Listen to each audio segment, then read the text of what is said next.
tips dan informasi kesehatan RSA UGM. Tepuk tangan. Ini karena audiensnya banyak, tepuk tangannya rame gitu. Jadi kali ini bersama dengan saya Lisa, dan karena ini mengobrol, nggak mungkin dong saya sendiri. Kalau ngobrol tuh namanya monolog gitu, lebih ke batin ya, betul saudara-saudara? Nah, ini kalau kayak gini tuh audiensnya banyak, jadi seneng, sebenarnya pressure sih.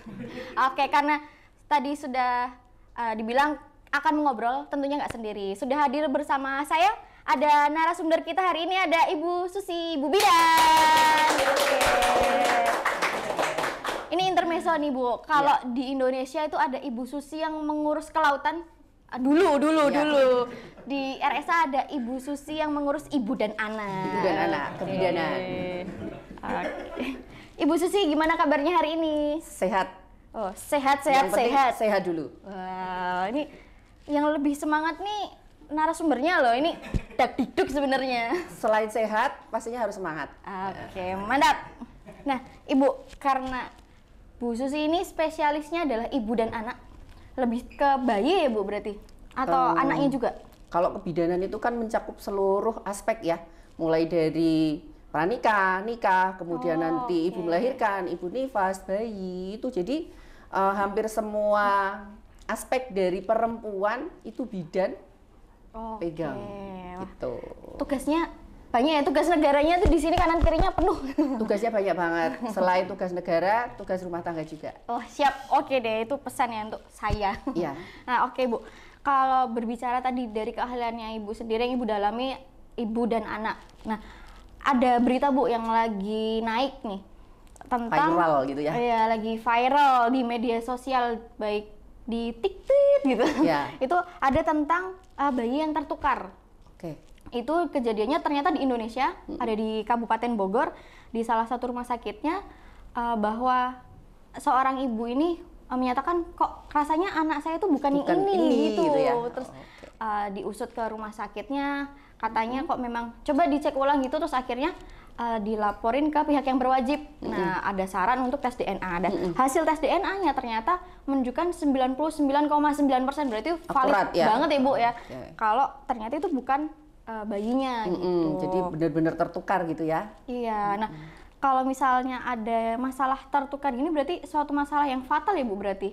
Masalah besar menurut saya, karena kan di rumah sakit pastinya kita akan memberikan identitas, nggak hanya bayi ya. Semua pasien yang masuk ke rumah sakit itu pastinya akan kita beri identitas untuk memudahkan mengidentifikasi pasien, bagaimana nanti kita akan melakukan tindakan supaya tidak terjadi kesalahan prosedur gitu. Oke. Kalau berarti bayi baru lahir itu apakah sampai salah ibunya sampai nggak bisa, kalau orang Jawa bilangnya niteni gitu. Oh, anak saya baru lahir, saya gendong mukanya kayak gini, waktu dimasuk ruang bayi, waktu saya gendong lagi beda. Gitu nggak bisa nyadar gitu ya Bu? Sebenarnya kan untuk memberikan identitas bayi itu kan bermacam-macam ya. Yang pertama sebenarnya untuk secara umum itu kita kalau sudah masuk rumah sakit itu kan akan diberikan identitas. Nah, identitas itu diberikan melalui yang namanya gelang. Iya, gelang. Gelang identitas itu isinya ada nama, kemudian tanggal lahir, kemudian ada nomor rekam medis, atau biasanya malah akan ditambahi dengan alamat. Seperti itu, alamat rumahnya misalnya. Kemudian yang paling akurat memang dari nama dan tempat tanggal lahir ya, rekam medis. Cuma untuk alamat kan kita bisa saja alamat itu terkenalnya alamat palsu gitu ya. Nah, bisa.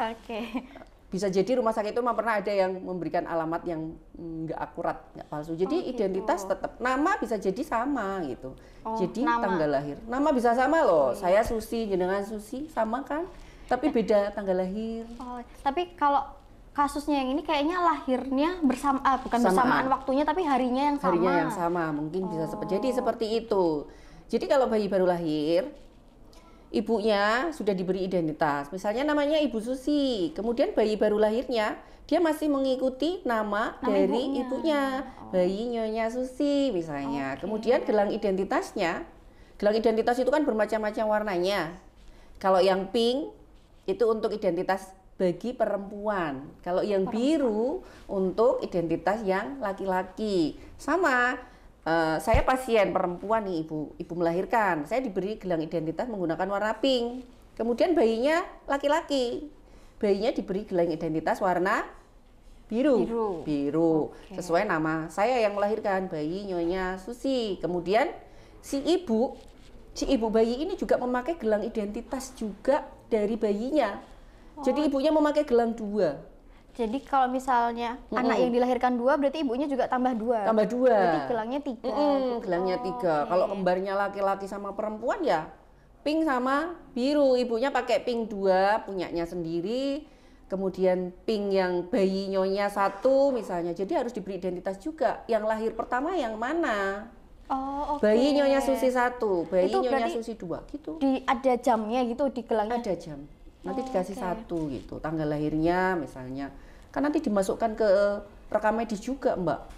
Identitas bayi itu kemudian dilengkapi, dimasukkan ke dalam rekam medis. Oke. Nah, kalau misalnya sampai ada yang kasusnya tertukar ini, berarti ibunya itu harus cross checknya kemana, Bu? Taunya kalau misalnya, oh gelang saya, anaknya saya tuh warnanya pink, sama-sama pink. Nah, itu nanti cross check ke berarti perawat ya, Bu?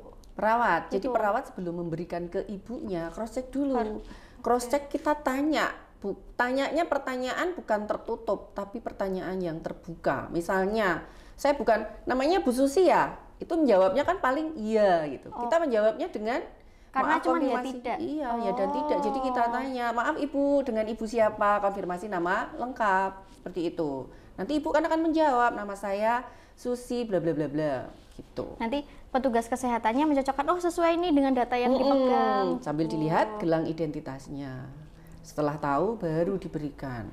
Kalau dari ciri-ciri anaknya itu juga termasuk identitas nggak, Bu? Termasuk, misalnya ada Lahirnya bayi beratnya dengan berapa, gitu. ya berat. Kemudian ada ciri khusus, misalnya tanda lahir. Tanda lahir itu jangan lupa dicatat, dimasukkan ke dalam rekam medis. Misalnya kita kan ada objektif ya, kita melihat, kalau objektif itu kita melihat, oh ada tanda biru atau hitam di kaki kanan bayi, masukkan di situ di dalam catatan rekam medis. Iya, ternyata loh kok anak saya tuh nggak ada tanda hitamnya, Bu. Nah, bisa jadi klarifikasi di situ. Itu kalau ada tanda lahir itu diberitahu ketika anak baru lahir atau sudah beberapa hari masuk ruangan gitu, Bu? Oh, Bu, ternyata ada anaknya tandanya di sebelah kiri atau apa gitu. Oke, jadi bayi baru lahir, kita kan yang dinilai ada yang sesaat. Setelah sesaat, bayinya stabil, ibunya stabil, kita lakukan pemeriksaan. Mulai dari kepala sampai ujung kaki. Itu diperiksa semuanya, dicatat semuanya di dalam rekam medis. Kemudian kalau ada tanda lahir, misalnya ada maaf nih, ternyata kok jempolnya ada 2 misalnya, ada kelebihan 1 jari misalnya. Itu diberikan kepada orang tuanya, diedukasi.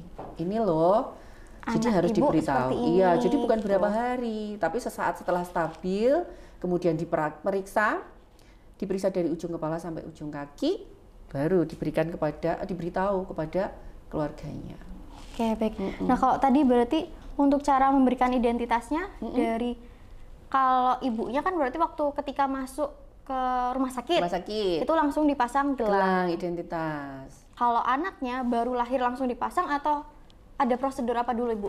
Ada prosedurnya, jadi setelah bayi lahir dibersihkan, mungkin IMD, kemudian diberi identitas sementara. Karena kan belum daftar nih keluarganya.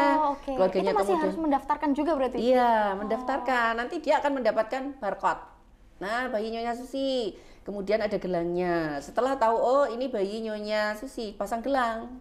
Pasang gelang identitas, kemudian gelang yang bayi satunya dipasangkan ke ibunya. Oh gitu. Iya. Jadi bayi baru lahir gelang itu sementara itu juga gelang bentuknya? Bentuknya gelang bisa kalau zaman dulu kita masih pakai plester gitu, ditempel dulu, bisa di kaki gitu misalnya. Zaman dahulu ya. Saya kan terbitnya zaman dulu, Mbak. Saudara-saudara tahu plester itu apa kan? Oh ya, plester warnanya coklat. Kalau selotip kan bening ya, masa pakai kertas terus ditempel gitu kayak harga itu, harganya berapa misalnya? Enggak. Jadi pakai plester yang warnanya apa ya, warnanya oranye atau coklat ya? Coklat. Bisa ditempel di kaki gitu. Sejujurnya ini sebenarnya saya lagi mikir plester kuwi sing endi ya? Kayak gitu. Oke. Plester itu kan solatip tapi yang berwarna, Oke. bukan yang bening, tempel gitu. Tapi belum ada tulisan apa-apa gitu. Ditulisi, Oh, itu jangan lupa sudah bisa ditulisi ditulis. bayi nyonya lahir tanggal sekian, misalnya beratnya sekian, jenis kelaminnya apa, jangan lupa. Nah, untuk yang mendaftarkan itu berarti Dari harus dari keluarga. keluarganya. Dari keluarga. Kalau ibunya yang melahirkan berarti harus ayahnya atau boleh dari keluarga yang lain kayak kakek, nenek atau Tanda yang kutip, mengantar. kalau dia datangnya dengan siapa, gitu, suruh mendaftar. Yang penting harus ada, oh ini datangnya tadi dengan keluarga ini gitu. Penanggung jawab, yang jelas penanggung jawab. Kalau sama temennya, mau nggak nanti dia bertanggung jawab? Oh, gitu. Gitu. Betul. Berarti kalau udah pakai gelang sementara sudah didaftarkan baru diganti dengan Gelang yang sesuai barcode-nya. Oh, oke. Kalau tadi yang gelang bayinya pakai, ibunya juga pakai. Kalau yang gelang sementara, ibunya ditulisin apa itu enggak? Enggak. Oh, Enggak. oke. Karena masih ada bersama Masih dengan ibunya. masih IMD kan? Iya, inisiasi. IMD adalah inisiasi menyusu dini. Itu saudara-saudara. Bukan menyusui ya, menyusu. Karena yang Menyusu menyusu dini. bayinya. Oke, kalau yang menyusui ibunya. Gitu. Langsung jadi tenang ini loh, ini katanya pada mikirnya gitu. Oke. Ada yang sulit dimengerti. Kalau sulit dimengerti, Datang saya ke akan RSA. menjadi menambah bahasa yang mudah dimengerti. Maksudnya seperti itu. Betul, Ibu. Baik, untuk identifikasi pasien ini dilakukan pada saat apa saja, Ibu? Ibunya mau melahirkan atau gimana prosesnya? Kalau secara umum, setiap pasien yang masuk ke rumah sakit, opnam misalnya, itu harus diberi gelang identitas. Diberi gelang identitas sesuai dengan jenis kelamin. Ada biru tadi, ada pink, kemudian itu kan tujuannya untuk tenaga kesehatan ya, semuanya tenaga kesehatan, untuk memudahkan identifikasi, biar tidak tertukar, tidak salah prosedur. Takutnya loh yang dicek lab mbaknya A kok yang dicek lab yang B. Hasilnya lab juga belum jadi tentu harus sama. tahu. Itu diberinya ketika sudah di ruangan atau masih di TPPRI? Pasien yang masuk ke rumah sakit akan mendapatkan gelang identitas dari pendaftaran. Kemudian dari pendaftaran dia menuju kemana ruangannya, misalnya dari IGD atau ke Poli. Nanti sebelum dilakukan tindakan itu sudah terpasang gelang. Karena petugas kesehatannya Akan tanya. konfirmasi nama lengkap Bu, benar dengan misalnya, oh ya benar. Kemudian setelah memastikan, oh dia akan mendapatkan suntikan misalnya, atau mau dipasang infus. Pastikan dulu dari data rekam medis dan dengan gelang identitas. Oh benar, yang dipasang, yang disuntik adalah, oh iya pasien A. Oke. Iya, ini jadi keinget juga kalau di rumah sakit itu pasti ini ditanya, entah baru mau tensi yang sudah tensi 2 atau 3 kali tetap ditanya, baik Ibu dengan Ibu ini benar gitu, tensi dulu ya Bu, kayak gitu. Iya. Tuh ada dokter yang visit, ini dengan Ibu siapa Ibu? Gimana kondisinya? Pasti ditanya identitasnya. Iya. Oke. Itu sudah di awal prosedur, pasien kan akan diberitahu nih, jangan bosan ditanya identitasnya. Oh, ternyata itu suatu kewajiban dan harus banget Dilakukan. gitu ya Bu. Iya. Itu kalau malah tidak ditanyakan malah itu yang keliru. Harusnya keluarga pasien, tadi saya mau disuntik kok nggak ditanya ya. Oh iya. Mestinya seperti itu ya. Itu jadi notes juga ya kalau misalnya di rumah Rumah sakit, pelayanan pelayanan kesehatan, kesehatan. apapun ya Bu, itu kalau misalnya mau tindakan apapun tetap harus ditanyakan. Kalau misalnya tenaga kesehatannya nggak nanya, kita Mbak kok nggak nanya saya gitu, Iya. malah kita tanya gitu nggak apa-apa ya Bu? Boleh nggak apa-apa. Oh Oke. pasiennya sudah pinter. Ya. Aku mau bawa pakai Bu. Gitu. Keliru mboten Mbak. Takutnya nanti di situ Oke. pasiennya. Oh iya keliru. Jadi memang kalau ditanya-tanya gitu memang harus dijawab ya. Iya. Kadang ada yang ditanya, ketoknya mau Mbak ya wes takon kok isih takon meneh Takon meneh. gitu. Kesel Mbak takoni terus gitu ya. Tapi memang Iya. itu kewajiban kami Bu sebagai tenaga kesehatan untuk mengklarifikasi benar nggak sih ini pasien yang akan saya lakukan tindakan. Oke, nah tadi karena ini hal wajib, kalau misalnya ada di IGD dan itu tidak sadar, itu gimana Bu identifikasi pasiennya? Kalau pasiennya tidak sadar ada keluarganya atau tidak. Kalau tidak ada keluarganya kan tetap dikasih barcode kan, Mr. X, Mrs. X misalnya itu tetap ada. Oh, tapi tindakan tetap dilakukan? Tetap dilakukan sesuai kegawat daruratannya. Oke, berarti nanti identitasnya menyusul berarti identitas. Menyusul setelah ada yang bisa memastikan benar nggak sih ini si pasien dengan nama ini yang Mr. X tadi berubah menjadi nama yang sebenarnya. Tapi tetap ada gelangnya gitu ya Bu? Ada kalau gelangnya. Perempuan pink, kalau yang laki-laki Laki-laki biru. biru. Oke, jadi kalau berarti ketepatan identifikasi pasien gitu. Nah itu berarti sebenarnya seperti apa Bu? Yang tepatnya itu seperti ini gitu? Tepat, jadi pasien atau keluarga, kan tadi ada yang nggak sadar nih ketepatannya. Jadi kita tetap nanya, konfirmasi namanya, kemudian tanggal lahir, paling tidak itu. Jadi kalau dia sudah tahu itu, kita nanti kan sudah tahu, oh ini rekam medisnya, oh ini namanya Bapak A nggak sadar, saya sudah mengklarifikasi sama yang keluarganya. Membawanya, jadi harus kalau di cross check pun datanya sama gitu ya Bu? Oke. Nah kalau misalnya tadi kan sudah ada gelangnya, cuman tadi kita sempat ngobrol nih di luar kamera.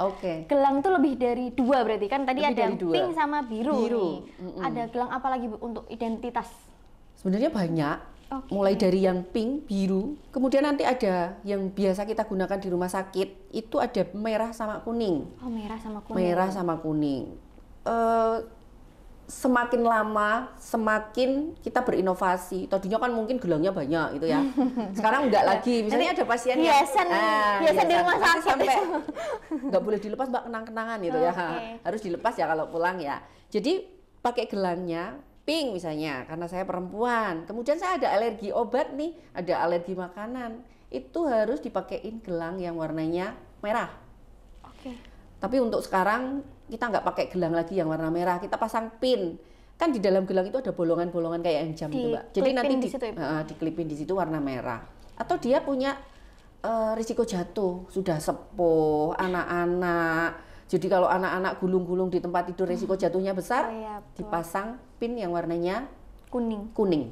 Gelang kuning. Jadi gelang itu kan tadi ada biru, pink, merah, kuning. Kalau sekarang kuning sama merahnya pin. Pakai gelangnya boleh nggak?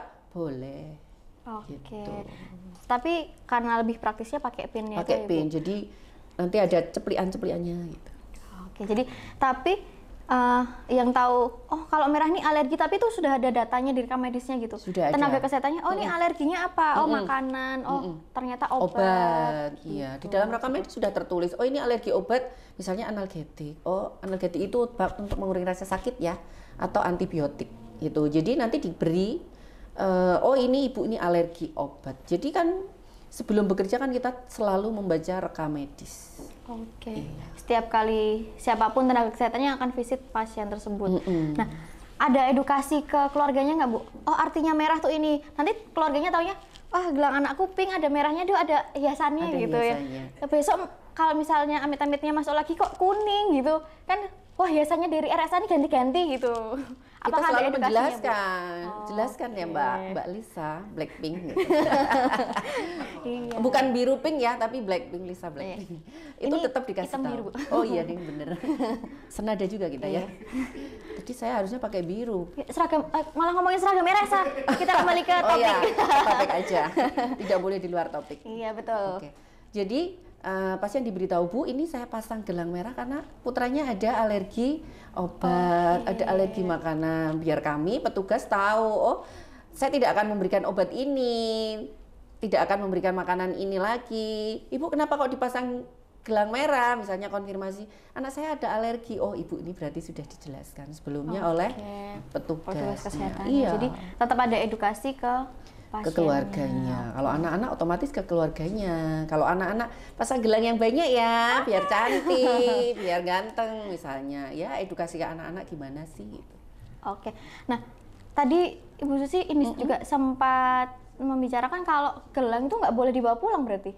Tidak boleh dibawa pulang. Oh, kan biasanya aduh kenang-kenangan aku habis dari RSA, aku mau update status gitu, aku habis dirawat gitu. Biasanya kan kayak gitu ya Bu ya, di foto-foto gitu. Ternyata nggak boleh dibawa pulang. Nggak boleh. Jadi gelang pasien itu ada nih yang mondok sampai lama, sampai burem, wah sampai nggak kelihatan, ya sampai nggak kelihatan. Kita mau lihat jenengi sopo, tanggal lahirnya berapa, sampai nggak ngerti. Itu keluarga boleh, Mbak itu gelangnya punya keluarga saya kok sudah buram, minta diganti. Minta diganti. Kan meskipun ya kita pasang gelang itu kan sebenarnya gelang yang water resistant. Jadi kalau mandi pun tidak anti air gitu ya. Iya, water resistant. Jadi oleh-oleh harusnya. Jadi kalau mau pulang itu dipotong. Dipotong. Kalau mau dibawa pulang berarti sudah dalam bentuk potongan, tapi biasanya jarang kok pasien dibuang sama kita. Jadi tapi ada aturan khusus gelang nggak boleh dibawa pulang gitu. Karena nanti disalahgunakan atau gimana itu ada nggak Bu? Nanti dikira pasien yang melarikan diri. Oh gitu. Iya, sudah selesaikan perawatan. Kalau sudah selesai perawatan ya Lebih baik dipotong dibuang saja. gitu. Dibuang. Atau kalau misalnya udah dipotong mau dibawa pulang lagi disimpan di kantongnya juga boleh. Boleh. Gitu. Yang penting nggak dipakai. Nggak dipakai. Iya. Daripada nanti sudah bayar, sudah BPJS-nya udah selesai, ke parkiran Pak Satpamnya RSA teriak-teriak. Iya, Itu kan Mbak, ada pasien. Masih mending ya Pak Satpam masih ada hubungannya dengan rumah sakit. Nanti kalau di luar, orang itu kan sudah melek teknologi. Oh iya, Wah, betul. saya tahu ya nomor RSA tak WA nih, Mbak, ada pasien melarikan diri sampai sini jajan mie ayam. Nah, udah jajan SS loh kayaknya itu sakitnya maksudnya. batuk kok malah jajan es itu. Ditangkap malah. Masih kembali ke rumah sakit. Lah ini sudah selesai perawatan. Oke, gitu. Nah, kalau tadi untuk pasien umum, apakah itu juga berlaku untuk gelang yang pada bayi juga ya, Bu? Sama. Baik yang warna, terus tentang yang alergi-alergi tadi itu bayi Sama, juga? bayi juga. Bayi juga warnanya tetap pink biru. Oke. Ada tanda. Sebenarnya ada lagi gelang gitu ya. Gelang itu warnanya putih. Itu kalau petugas kesehatan sudah diperiksa head to toe tadi dari kepala sampai ujung kaki, kita lihat oh ternyata kelaminnya masih kita belum bisa menentukan nih ini laki-laki atau perempuan. Itu pasang gelangnya putih. Tapi sampai hari ini kita nggak pernah ya, jarang sekali menggunakan itu. Tapi sudah dipersiapkan ya kalau misalnya ada kasus ini gelangnya nanti pakai yang ini. Warna putih. Warna putih juga ada gelang untuk menanda bahwa misalnya nih tadinya lahiran di rumah sakit, ternyata bayinya bayi sakit, ibunya sudah boleh pulang, bayinya masih dirawat, itu ibunya diberi gelang identitas warnanya putih, diberi juga warna sesuai warna bayinya, diberi stikernya warna pink atau biru, tergantung anaknya laki-laki atau perempuan. Oke. Gitu. Nah, kalau ibunya ini kan berarti kasusnya ibunya udah pulang, anaknya masih di rumah sakit. Ibunya harus pakai gelang juga? Pakai gelang untuk menunjukkan identitas bahwa oh ini ibu yang bayinya dirawat. Ibu Lisa anaknya dirawat di ruang A gitu. Berarti setiap kali mau menjenguk anaknya harus melihatkan gelangnya. Mana biasanya ibunya kan kalau anaknya sakit ibunya jarang pulang ya kan ada ruang khusus untuk menunggu bayi yang sakit. Di RSA ada ya tempat untuk menunggu bayi yang sakit. Nah, berarti ramah akan keluarga. Jadi ibu nggak perlu khawatir aku jauh dari anakku. Dapat makan juga loh. Wah, luar biasa, tepuk tangan. Padahal yang mondok bayinya, tapi ibunya dapat. Kalau dia menunggu di tempat itu. Ayah, kakak, dan adiknya dapat? Satu dong. Oh, satu aja. Langsung pindah rumah. Boyongan. Boleh bawa tenda gitu. Kok RSA enak gitu. Oke. Mosok kon loro kabeh. Jangan kan karena ada hubungan batin ya Bu kalau antara bayi dan ibu, jadi pengennya ibunya menunggu terus. Iya, yuk apresiasi dari rumah sakit supaya ibunya asupan gizinya terpenuhi, menunggu anaknya sakit. Oh, karena harus ASI eksklusif. Itu yang bayi loh ya, bukan yang anak-anak loh ya, beda lagi. Berarti karena ada ibunya harus batasan usia untuk yang bayi sampai berapa bulan? Bayi itu kan berapa 0 sampai sekian bulan itu ini yang bayi baru lahir. Oh, yang bayi baru lahir aja. Oke. Kalau misalnya terusan gitu maksudnya. Terusan itu mondok berdua nih tadinya habis lahiran. Ya, ternyata bayinya masih harus dirawat. Misalnya bayi baru lahir beratnya kurang, masih harus dirawat. Ibunya nungguin di situ. Itu yang baru dapat fasilitas tadi. Kalau yang dari luar RSA terus lahirnya nggak di RSA, terus bayinya harus opnam, apakah akan fasilitas sama untuk ibunya? Tergantung ibunya ikut mengikuti atau tidak. Kan ibunya masih sakit di rumah sakit yang lain, belum pemulihan misalnya. Kalau ibunya masih bisa mengikuti, bisa. Tapi kalau ibunya belum. Kalau dari jangka lahir itu sudah 3 sampai 4 bulan terus bayinya mungkin dehidrasi atau apa terus dibawa ke RSA, apakah ibunya juga akan bisa untuk menunggu di RSA dan dapat fasilitas yang sama? Tergantung di mana dia dirawat. Oh, oke. Iya, kan yang bisa menentukan dirawat di ruang mana itu kan setelah kita periksa dengan apa ya namanya, pemeriksaan diagnostik yang lain. Misalnya diagnostik penunjangnya di rongsen lah, misalnya di USG. Oh ini bayi harus dirawat di ruangan khusus, otomatis ibu nggak bisa menunggui di dalam. Tapi kalau dirawat biasa, ibunya bisa menunggui di dalam. Oke, gitu. Nah ini Bu, yang masih mengganjal. Tadi Jangan diganjel, dikeluarkan. Saya ambil. Iya, dikeluarkan unek-unek atau apa yang ingin dikeluarkan. Tentang bayi yang tertukar tadi, kan apa ibunya tuh nggak bisa nita nih bener-bener, bayiku tadi baru lahir nih saya pegang nih rambutnya kok tebal, terus ini nanti ada lagi, lah kok beda gitu, apa nggak sadarnya atau gimana gitu? Apakah harus benar-benar mengandalkan identitas itu? Kalau bayi itu ya setahu saya wajahnya masih Semua sama? berubah-ubah, masih sama. Berubah-ubah. Ternyata mungkin beratnya sama, percaya sama petugasnya bahwa oh ini sudah dibawain sama petugasnya. Makanya kalau kita di rumah sakit UGM, RSA UGM, itu kan selain identitas yang ada di gelang bayi, itu di box bayi kan juga dikasih nama. Oh, di boxnya Di boxnya juga ada. Kita membawa ke ruangan bayi, bayi dibawa ke ruangan petugasnya itu tidak dibopong ya, tapi menggunakan box bayi. Jadi box bayinya kita dorong. Identitas nanti, backup identitas sebenarnya banyak, Mbak. Misalnya setelah bayinya lahir, itu kita pakai jari, telapak kaki bayi itu dicap di rekam medis menggunakan bantalan stempel, tempel di kertas rekam medisnya, kemudian diikuti oleh cap jempol tangan ibunya. Oke, jadi kaki bayi sama jempol ibunya. Itu kan ada apa namanya? Apa ini namanya? Pori-pori gitu ya, Mbak ya? Sidik jari. Kalau bayi kan nggak mungkin dicap jempolnya, mesti neko-neko. Jadi yang dipakai untuk dicapnya adalah telapak kakinya. Itu berarti untuk cross check juga ya, Bu? Cross check juga. Double cross check gitu. Nah, kalau misalnya dibawa ke ruangan gitu, itu petugas kesehatannya kembali lagi Ibu ditanya lagi identitasnya. Kita kan harus cek ke gelang ibunya. Oh, ibunya namanya Nyonya Lisa, ini bayi Nyonya Lisa. Oke gitu. Kalau di ruang bayi berarti itu ada security yang khusus nggak, Bu? Yang boleh masuk ke situ siapa atau? Boleh. Ada. Kan ada finger. Oh, iya. Berarti nggak pasti tahu ya. Masuk ke kamar bayi, ruang bayi itu ada finger. Yang bisa finger siapa? Tugasnya. Kalau Ibu mungkin mau melihat bisa. Tapi keluarga yang lain? Keluarga yang lain dibatasi karena kan ruangan bayi itu kan misalnya bayinya sakit, ruangan khusus tidak boleh. Oke, jadi masuk pun kalau di ruangan bayi sebenarnya nggak sembarangan ya, Bu? Nggak sembarang orang. Aksesnya cuman internal dari petugas kesehatannya. Kalau keluarga pun cuman ibu berarti? Iya, sama bapaknya. Misalnya kalau ibunya masih keluarga inti. Keluarga inti. Gitu. Nah, kalau yang misalnya mau dibawa ke ibunya bayinya, apakah boleh dari ayahnya yang menjemput membawakan atau dari harus petugas kesehatan berarti? Kalau pribadi saya, sebenarnya bukan pribadi ya, SOP ya, itu seharusnya petugas kesehatan. Kita nggak tahu loh ya, bapaknya sama ibunya ini tanda kutip bermasalah atau enggak, kan kalau bayinya dibawa lari misalnya. Jadi mending kita sebagai petugas kesehatan yang membawa ke ruangan. Kan kalau kita itu kan pintu di rumah sakit akademik UGM itu di ruang kebidanan, di ruang bayi itu sudah menggunakan finger.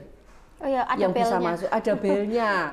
Kalau yang mau masuk ngebel, yang bisa membuka aksesnya dari petugas juga. Jadi tidak sembarang orang yang bisa masuk.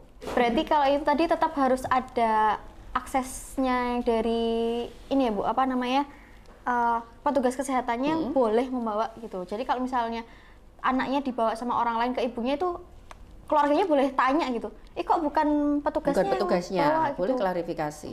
Iya. Keluarganya pun, Bu jangan dibawa jenengan ya, biar saya aja yang membawa ke ruangan bayinya. Karena kan memang misalnya mau dimandikan, kita yang membawa itu dibawa bukan dibopong ya, tapi menggunakan box yang ada identitas sesuai dengan gelangnya. Naruh di boxnya pun sesuai dengan gelang identitas. Kalau nggak sesuai prosedur, kita boleh menanyakan atau komplain gitu ya, Bu? Bukan komplain. Apa itu? Klarifikasi. Klarifikasi. Lebih lembut gitu. Lebih lembut ya. Oke. Baik sahabat sehat, karena tadi sudah banyak perbincangan tentang yang bayi yang tertukar. Kemudian kalau bayi yang tertukar ini duduk masalahnya adalah diidentifikasi.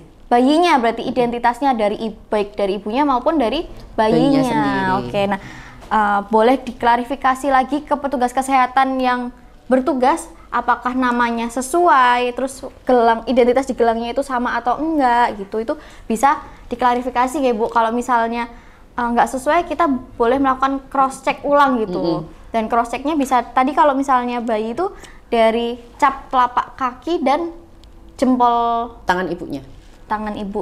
gitu.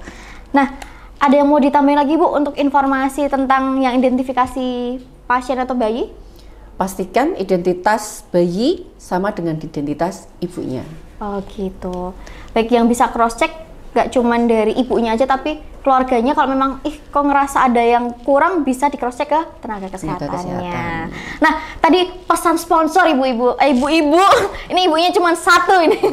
Tapi di sini penontonnya juga ada ibu-ibu. Nah, oke, sahabat sehat, karena tadi kita udah ngobrol banyak ya Bu tentang identifikasi dan dikhususkan identifikasi bayi karena berangkat dari permasalahan bayi yang tertukar. Dan ternyata kejadiannya ada di Indonesia. Nah, ngomong-ngomong, apakah ada layanan spesial yang ada di RSA terkait bayi gitu Bu? Di RSA UGM, bayi baru lahir ada foto bayi. Oh, ada foto bayi? Foto bayi. Jadi pulang bayinya sudah punya foto, kemudian fotonya kita beri kostum yang menarik, kemudian jadi sudah all in, itu tinggal minta ke petugasnya, Mas foto, Mbak foto gitu. Jadi nanti keluarga pasien atau ibunya bilang ikut paket foto bayi yang misalnya kan kita ada beberapa paket misalnya. Kemudian bayinya difoto, kenang-kenangan nih loh, bayi saya lahir di RSA tanggal sekian, jam sekian misalnya. Mantap. Kemudian masih ada lagi, kita ada home care. Home care itu ke rumah.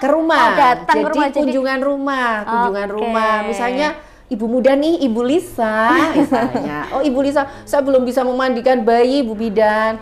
Kami memberikan paket layanan home care, misalnya bisa memandikan bayi, kemudian melakukan pijat bayi, misalnya seperti itu. Jadi nggak ada alasan kalau misalnya, aduh nggak ada waktu datang ke RSA, tapi butuh cara memandikan bayi yang benar, cara memijat bayi, ada layanan home care. Home care untuk bayi. Layanan jadi home care bidan gitu. Jadi nanti yang datang Bu Bidan memandikan bayi, ibunya bisa sekalian melihat bagaimana sih cara memandikan bayi, memijat bayi misalnya. Nah, kalau untuk tadi yang layanan foto bayi, apakah yang bayi hanya lahir di RSA atau dari luar RSA bisa foto di RSA? Boleh, dari luar RSA boleh. Yang penting menghubungi tim foto bayi unit kebidanan. Oke, berarti kalau lahir di Amerika mau foto di RSA juga boleh? Boleh. Tapi mantap, berarti. Nanti kan ditanya juga usianya berapa misalnya. Disesuaikan kostumnya dong misalnya. Iya, karena mungkin hari ini masih di Amerika, 2 hari lagi sudah sampai RSA mau foto? Bisa nggak kira-kira. Dari pesawatnya juga kan, mungkin akan ada pembatasan SOP-nya yang bisa terbang tuh usia berapa. Betul. Gitu. Jadi yang logis aja mungkin naik mobil dari Amerika. Surabaya. Dari Amerika nih bayinya udah 2 tahun Bu sampai RSA. Boleh, itu bukan foto bayi, foto anak-anak nanti. Yang penting intinya adalah yang boleh foto bayi di RSA nggak cuman yang bayi lahir di RSA. Jadi sahabat sehat yang mungkin lahir dari rumah sakit lain dan mau menikmati layanan foto bayi RSA bisa langsung datang ke RSA gitu Ibu. Ada lagi layanan yang mau disampaikan ke sahabat sehat? Selain bayi, mestinya kan ada layanan untuk ibunya. Layanan untuk ibunya sekarang sudah ada layanan melahirkan sesar dengan ERAX. ERAX itu kan lebih cepat pemulihan. Mondoknya di rumah sakit akan lebih cepat juga. Pemulihan ibunya, rasa sakit yang biasanya berapa hari masih ngerasain sakit, ini berapa jam, 12 jam, 24 jam sudah bisa jalan. Misalnya itu dengan layanan ERAX. Apakah ibunya di rumah butuh di home care? Boleh. Home care untuk ibu apa kira-kira? Apa Bu? Mengajari menyusui, pijat oksitosin untuk meningkatkan produksi ASI. Seperti itu. Jadi tadi yang sudah berencana, pengennya lahirnya sesar. Ternyata kalau misalnya ngobrol sama temennya, sesar nanti 2-3 hari masih sakit. Tenang, di RSA ada era. Kiat Iya. 12 jam sudah bisa jalan. Wah, jalannya tapi masih di dalam ruangan ya, Bukan Bu. jalan-jalan. Bukan Jalan. healing gitu ya, Iya. jalan-jalan harus di notes ya sahabat sehat, Iya. bukan jalan-jalan, jalannya satu aja. Iya. Gitu. 24 jam ya jalan. 24 Iya. jalan gitu. Tapi itu masih dalam pantauan dari SPOG-nya ya, Bu? Iya, jadi di situ kan dipantau ada keluhan apa. Ibu sudah jalan, sudah ada keluhan nggak setelah jalan misalnya. Oke, gitu. Itulah tadi layanan yang ada di RSA tentang ibu dan anak spesialis dari kebidanan. Nanti kalau misalnya ada pertanyaan lebih lanjut bisa langsung datang ke RSA saja ya, Bu. Datang ke RSA atau lihat webnya. Oke, ada di web RSA UGM atau ikut di media sosial, follow di Instagram @rsugm dan juga YouTube RSA di RSA UGM. Oke, Ibu, ada take home message yang mau disampaikan lagi atau sudah cukup? Sudah cukup. Oke, mungkin seperti itu dulu. Nanti kita lanjutkan obrolan kita untuk tema-tema yang lain. Sampai jumpa di TikTok selanjutnya.